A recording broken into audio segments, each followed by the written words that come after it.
Салем көрермендер. Қазір сіздерге снять учет о прописканың қалай подтверждение жасайды, сол жайында айтатын болам. Мысалы, мен қазір комитетке егов сайтына кіріп қойдым ETSP-мен. Енді мына жерде личный комит деген бар, соны басатын боламыз. И мына жерде входящий деп тұр, соны басатын боламыз.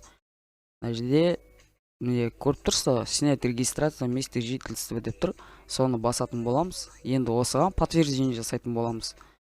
Мына жерде статусная страница деп тұр, соны басамыз. ETSP-мен подтверждение жасаймыз. Міне подтвердить деп тұр, мына жерде подтвердить етеміз. И ETSP-мен қол қоямыз. Неге бұлай болады? Егер ол кісілер әйелі мен күйеуі болатын болса, мысалы бір үйдің хозяйны снять учетты жасағанның өзінде де, мысалы күйеуі шығарып атқан жағдайдың өзінде әйелі оны подтвердить ету керек. Сол үшін әйелінің ETSP-сымен де подтверждение жасау керек болады. Соны көрсетіп жатырмын. Осылай қол қойып жібереміз. Міне көрдіңіздер ма? Тағы да подтвердить.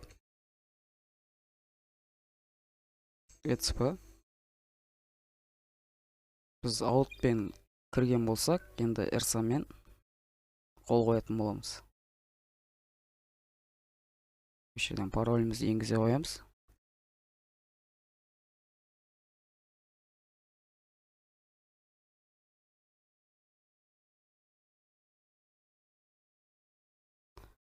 Міне мына жерде көріп тұрсыздар ма? Келісті деп тұр. Согласовано деп тұр. Енді қараңыздар, асты қарай түсеміз. Міне біздің шығарған адамымыз шығып тұр.